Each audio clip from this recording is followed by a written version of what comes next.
The morning sun painted the dusty streets of Cedar Ridge, Colorado Territory, in shades of amber and despair. Sarah Mitchell pressed her back against the rough wooden planks of the general store, her fingers trembling as she clutched a crumpled piece of paper, her final rejection letter. The fourth family in 2 months had sent her away, unwilling to take in a deaf girl who couldn't hear their commands or warnings. Her worn brown dress hung loose on her thin frame, testament to the meals she'd skipped and the charity that had run dry.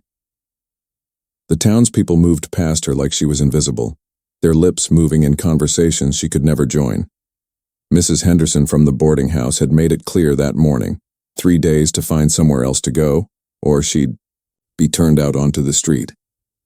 Sarah's fingers moved in the silent language only she understood, signing her fears to the empty air. She'd learned to read lips from watching people who never bothered to look back, learned to survive in a world that saw her silence as a burden. Group of children ran past, their laughter echoing off the wooden storefronts, and Sarah felt the familiar ache of loneliness settle in her chest. She'd been 15 when scarlet fever had stolen her hearing, and now at 22, she'd learned that most people measured worth by what sounds you could make and receive. The orphanage had been eager to be rid of her when she'd aged out, and every family since had discovered that a deaf woman was more trouble than help.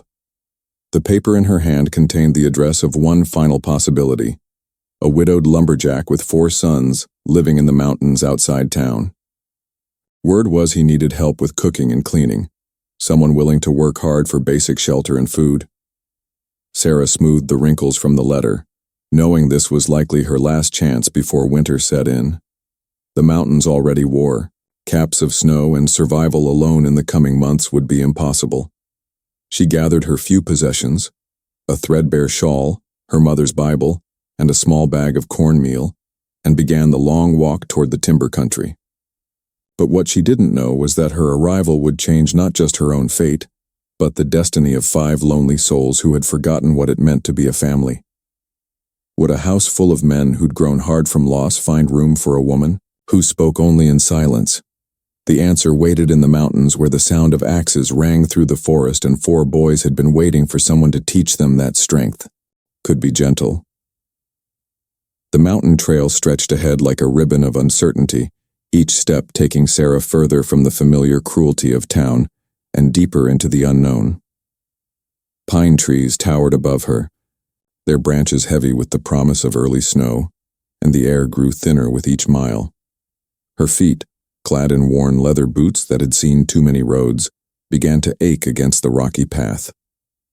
The silence that followed her everywhere felt different here, not the oppressive quiet of rejection, but the natural hush of wilderness, where her disability seemed less like a flaw. As afternoon shadows lengthened, Sarah began to worry she'd taken a wrong turn. The handwritten directions had been hastily scrawled, and she'd been relying on landmarks that all seemed to blur together in the endless expanse of forest. Her stomach gnawed with hunger, and the small bag of cornmeal felt heavier with each step. Just as doubt began to creep in, she rounded a bend and froze. 3 men on horseback blocked the path ahead, their faces hard and weathered, their eyes holding the kind of malice that made Sarah's skin crawl. The leader, a man with a scraggly beard and cold gray eyes, dismounted slowly, his boots hitting the ground with deliberate menace. She couldn't hear his words, but the way his companions laughed and gestured made her blood run cold. Sarah took a step backward, her heart hammering against her ribs. The bearded man approached, his lips moving in what she could tell were crude comments by the leer on his face. When she didn't respond, confusion flickered across his features, followed by something darker. He reached out to grab her arm, and Sarah stumbled backward, her mouth opening in a silent scream that no one would hear. The other 2 men dismounted, spreading out to flank her, and Sarah realized with growing terror that her isolation had just become her greatest vulnerability. But then the sound of approaching hoofbeats, felt more than heard through the vibration, in the ground, made all 3 men turn.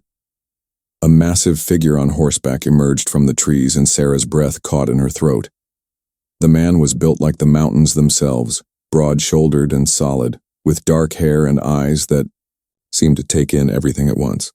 His presence filled the space around him, and even from her position behind the three strangers, Sarah could feel the shift in the air.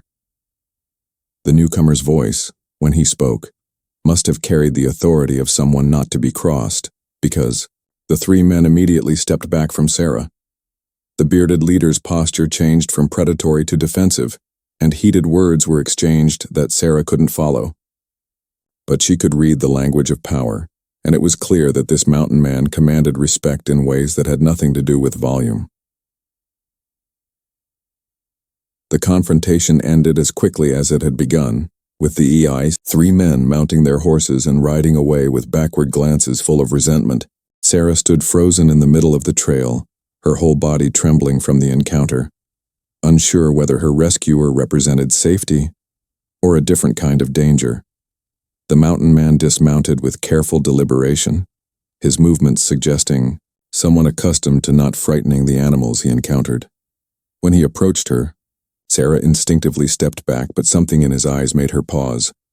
They were kind eyes, she realized, weathered by loss but not hardened by it. He spoke to her, his lips moving carefully, and when she didn't respond, he tried again, speaking more slowly.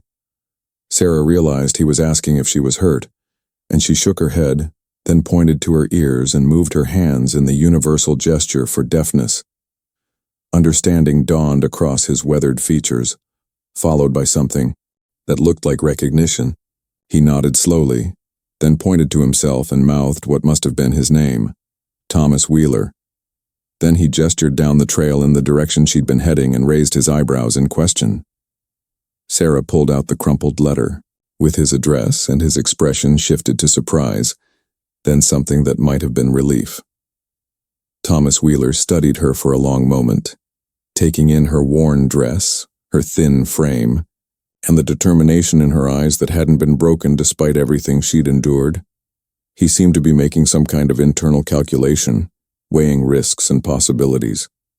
Then he gestured toward his horse and made it clear he intended to escort her to his home. The ride through the mountains revealed a world Sarah had never imagined. Thomas led his horse at a walking pace, allowing her to take in the towering pines, the crystal-clear streams, and the way the afternoon light filtered through the canopy above. This was beautiful country, harsh but honest, and Sarah felt something in her chest begin to loosen for the first time in months. When they finally reached the Wheeler homestead, Sarah's breath caught in her throat. The log cabin was substantial, built to withstand mountain winters, with smoke curling from the chimney and the warm glow of lamplight in the windows. But it was the four figures that emerged from the house that made her heart race with uncertainty. 4 boys, ranging in age from perhaps 8 to 16, stood on the porch watching her arrival with expressions that ranged from curiosity to suspicion. Thomas dismounted and helped Sarah down, his hands gentle but impersonal. As they approached the porch, she could see the boys more clearly. All bore their father's strong features but carried themselves with the wariness of children who'd learned not to expect too much from life. The oldest, nearly a man himself, crossed his arms and said something that made Thomas's jaw tighten. Sarah didn't need to hear the words to understand the challenge in the boy's stance. The Wheeler cabin's interior was Spartanly furnished but meticulously clean, suggesting a household where necessity had taught everyone to maintain order. Thomas gestured for Sarah to sit at the large wooden table that dominated the main room, while the 4 boys arranged themselves like a tribunal, their eyes never leaving her face. The eldest, who Thomas indicated was named Matthew, kept his arms crossed and his expression skeptical. The youngest, who couldn't have been more than 8, peered at her with unconcealed curiosity from behind his older brother's protective stance. Thomas moved to the stove and began preparing coffee, his movements efficient and practiced. Sarah watched him work, noting how he seemed to fill the space with a quiet competence that spoke of years of managing both household and family alone.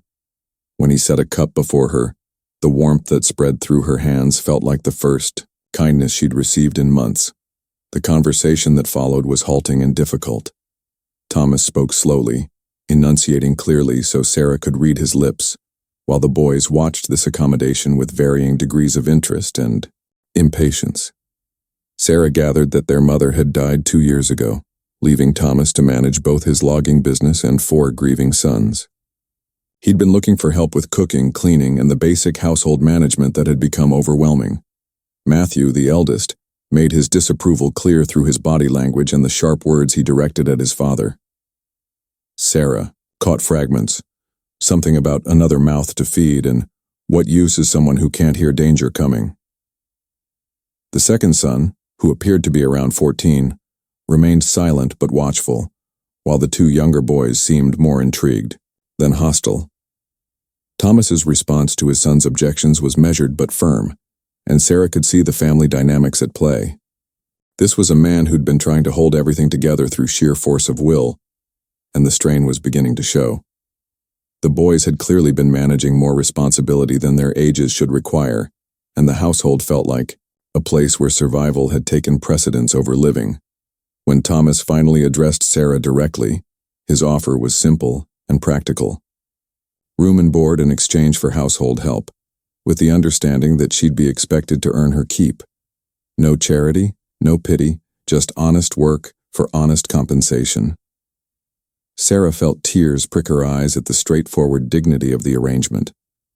She nodded her acceptance, then used gestures to indicate she could cook, clean, and mend, and that she understood the temporary nature of the arrangement. As Thomas showed her to the small room off the kitchen that would be hers, Sarah caught a glimpse of something that made her pause. On the mantel above the fireplace sat a photograph of a woman with kind eyes and a gentle smile, surrounded by 4 young boys. The late Mrs. Wheeler, Sarah realized, and she understood that she wasn't just joining a household. She was stepping into the shadow of a beloved mother and wife whose absence still shaped every interaction in this mountain home. Side 2. First weeks at the Wheeler homestead passed in a careful dance of adjustment and tentative acceptance. Sarah threw herself into the work with a determination that surprised even Thomas, rising before dawn to start the fire and prepare breakfast, and working until the last dish was cleaned and put away. Her silence, rather than being a hindrance, seemed to bring a different kind of peace to the household. Meals became less hurried, and the boys began to linger at the table instead of rushing away. Matthew, the eldest, remained coolly polite but distant, treating Sarah like a temporary employee, rather than a member of the household. But Sarah noticed small things. How he paused to help her move heavy pots. How he made sure the wood box stayed full so she wouldn't have to venture out to the woodpile alone. His care was practical and unacknowledged, but it was care nonetheless. David, the second son, proved to be the most observant of the boys. Sarah often caught him watching her work, studying how she moved through the house with an efficiency that spoke of years of making do with less. He was the first to attempt communication beyond basic gestures, bringing her a slate and chalk one evening and carefully writing out questions about her life before the mountains. The 2 younger boys, Samuel and Benjamin, were quicker to warm to her presence. Samuel, at 12, began helping with kitchen tasks without being asked, while 8-year-old Benjamin started leaving small gifts on her pillow, smooth stones from the creek, pressed flowers, and once, a carving he'd made of a bird in flight. Sarah treasured these offerings, understanding them as declarations of acceptance from a child who'd learned to be cautious with his affection. Thomas himself remained kindly, but distant, their interactions limited to practical matters and basic courtesy. But Sarah began to notice the way he watched her sometimes, a thoughtful expression crossing his face as if he were puzzling out some internal question. She caught him once, standing in the doorway while she mended his shirt by lamplight, and something in his expression made her heart skip in a way that had nothing to do with fear. The work was hard but satisfying. Sarah found herself taking pride in the way the house began to feel more like a home. Meals became more elaborate, mending was caught up, and the persistent disorder that had marked the bachelor household gradually gave way to a more comfortable organization. She learned each family member's preferences and habits, adapting her routines to support their needs without being asked. But it was the small moments that began to matter most. The way Thomas nodded approvingly when she presented a particularly successful meal. The morning Samuel brought her coffee without being asked.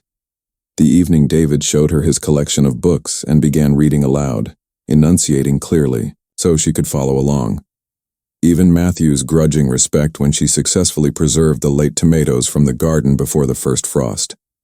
Sarah began to understand that she wasn't just keeping house. She was helping to heal a family that had been holding its breath since tragedy struck. And in the process, she was discovering that belonging might be less about being wanted and more about being needed, valued, and quietly cherished. Winter's approach brought the Wheeler family closer together, by necessity, and Sarah found herself becoming less of an outsider and more of an integral part of their daily rhythms.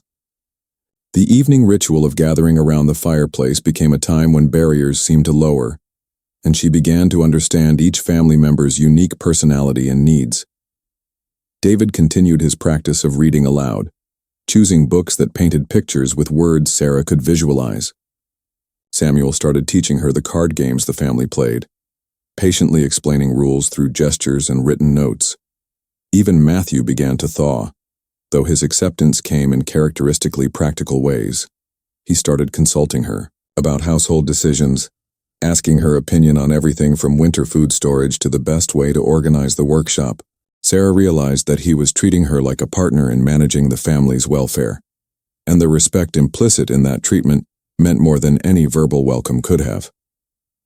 Thomas's interactions with her grew more personal as well. He began lingering after meals, sometimes sharing stories about his logging work or asking about her life before the mountains. Sarah found herself opening up about her childhood, her years at the orphanage, and the series of rejections that had brought her to his doorstep. Thomas listened with an attention that felt like acceptance, never showing pity or discomfort with her silence. One evening, as she worked on mending a tear in Benjamin's coat, Thomas approached with something in his hands. It was a small wooden box, beautifully crafted with intricate carvings along the sides. Inside, nestled in soft cloth, was a set of writing materials: fine paper, good ink, and pens that wrote smoothly. Thomas explained, speaking slowly and clearly, that he'd noticed how she sometimes struggled to communicate complex thoughts through gestures alone. The gift touched Sarah more deeply than she could express. It represented not just thoughtfulness, but recognition of her intelligence and her need to be understood. That night she wrote him a letter explaining how much his family's acceptance meant to her, how she'd never expected to find a place where her silence was seen as peaceful rather than problematic. Thomas's response, delivered the next morning, was equally heartfelt. He wrote about how the house had felt more like a home since her arrival, how his sons were happier and more settled, and how he'd come to value her steady presence in ways he hadn't expected. Sarah folded the letter carefully and kept it in her apron pocket, taking it out to reread whenever doubts crept in. But their growing closeness couldn't remain hidden from the outside world forever.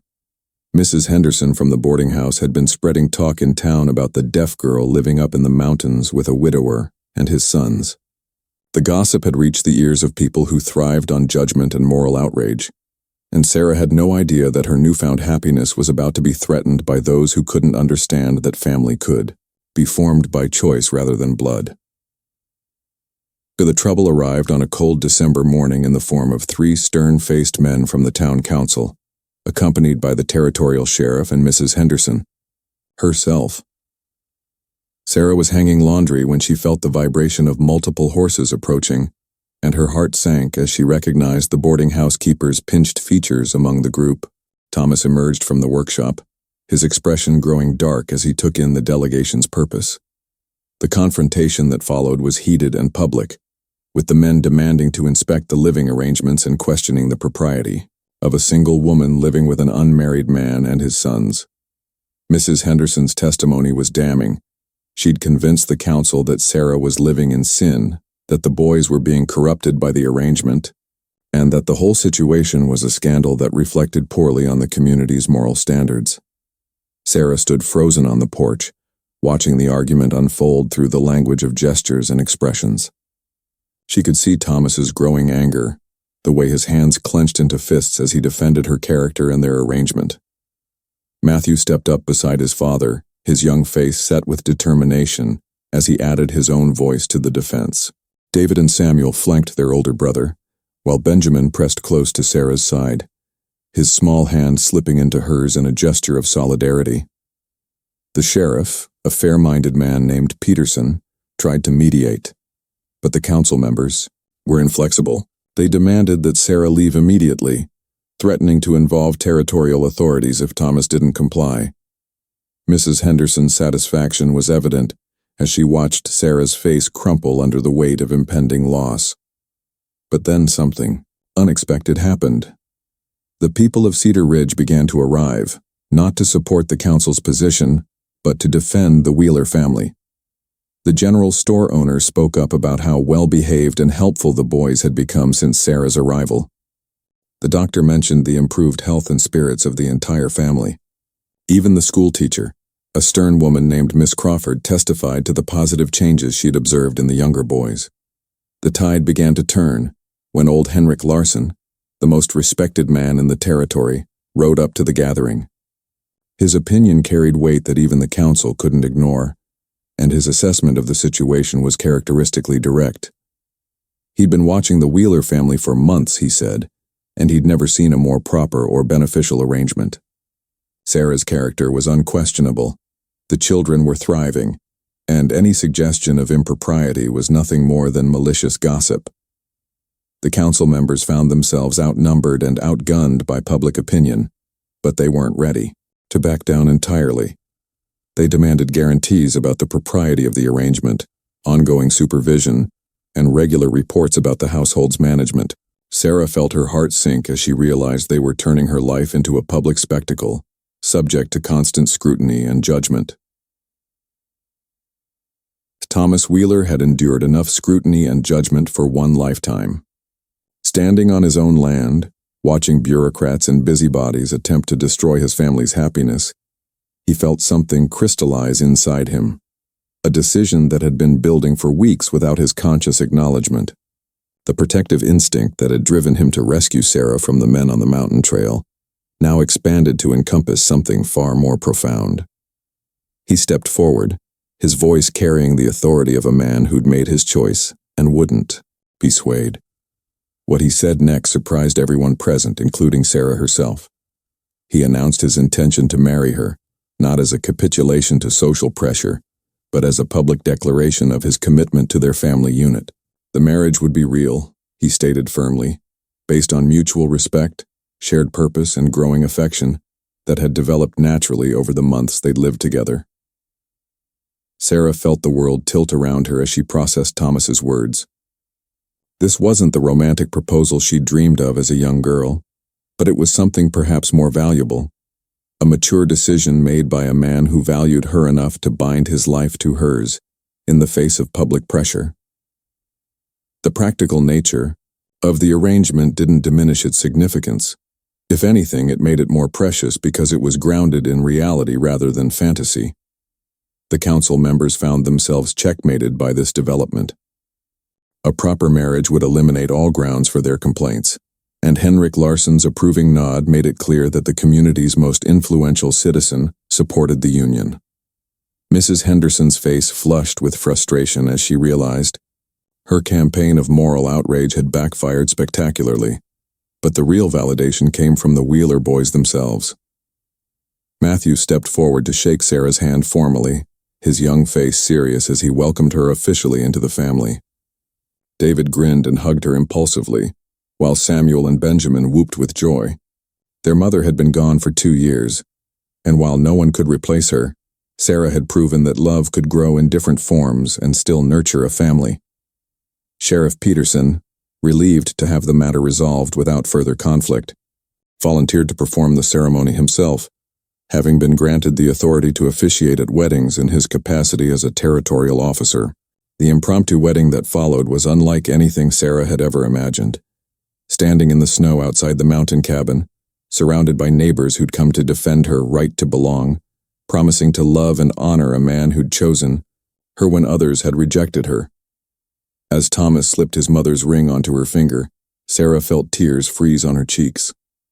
This wasn't the fairy tale ending she'd once dreamed of, but it was something better. A real partnership with a man who valued her strength, appreciated her contributions, and was willing to build a life together based on mutual respect and shared purpose. The simple ceremony concluded with handshakes and congratulations from the gathered neighbors, and the delegation from town departed with considerably less authority than they'd arrived with. Mrs. Henderson's parting glare promised that her disapproval would continue, but Sarah found she no longer cared about the opinions of people who judged without understanding.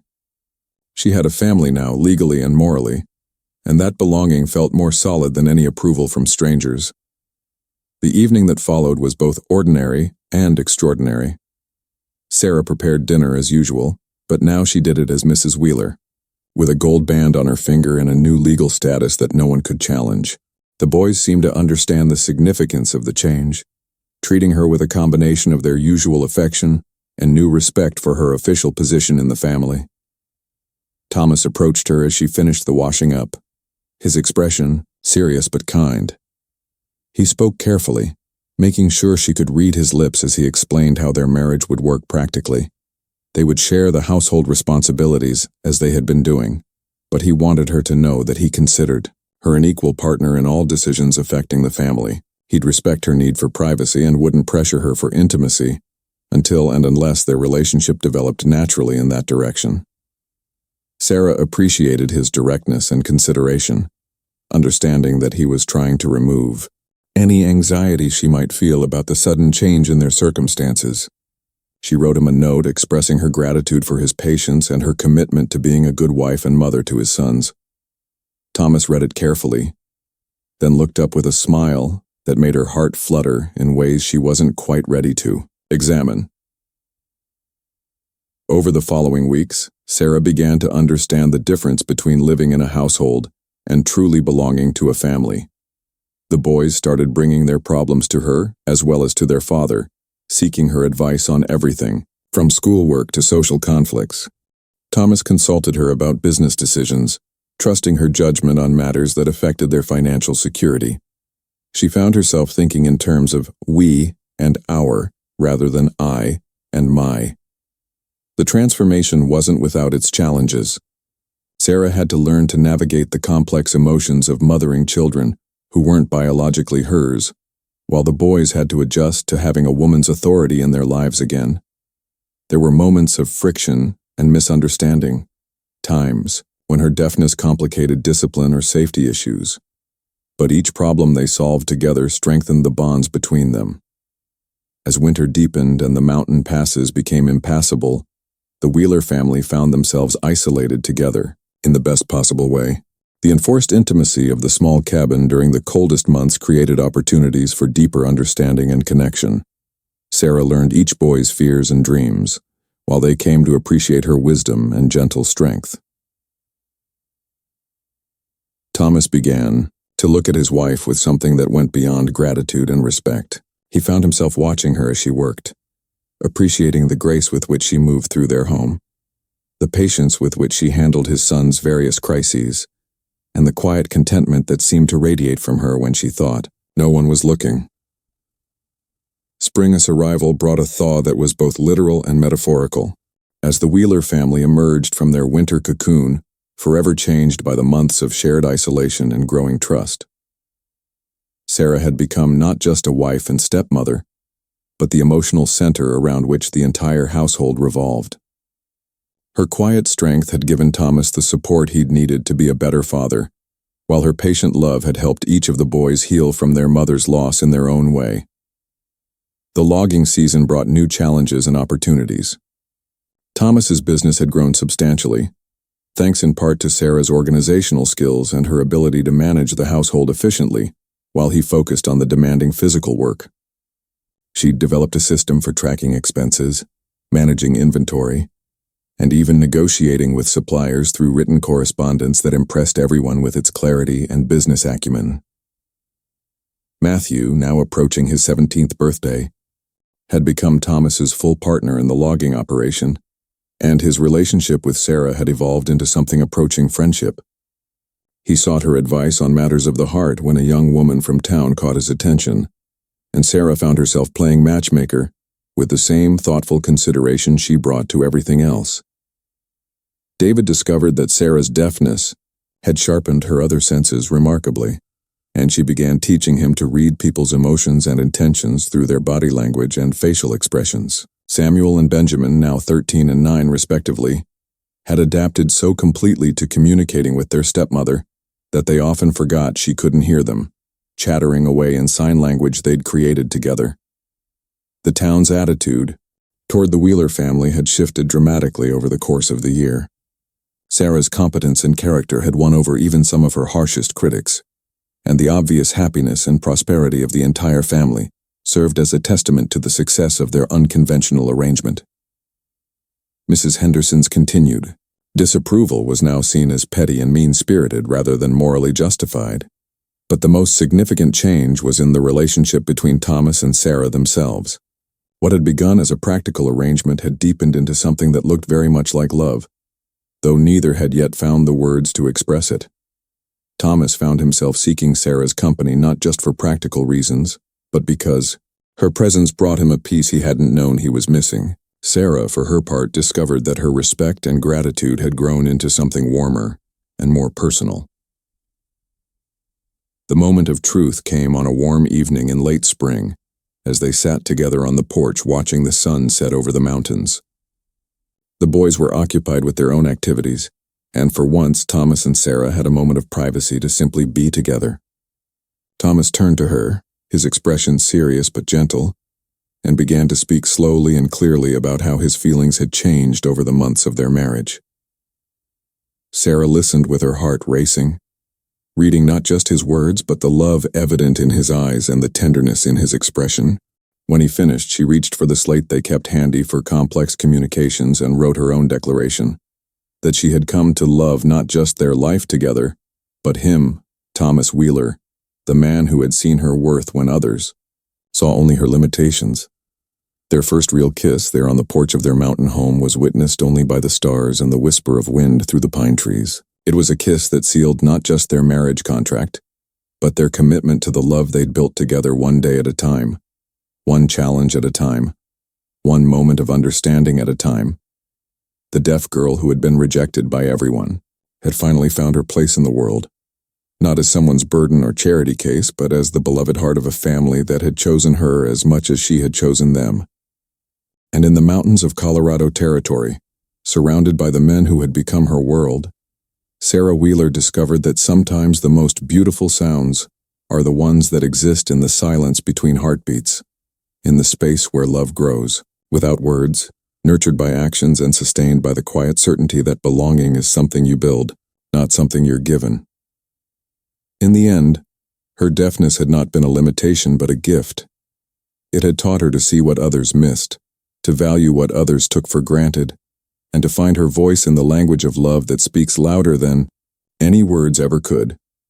The Wheeler family had found their missing piece, and she had found her home, high in the mountains where the silence was golden and the love was loud enough to last a lifetime.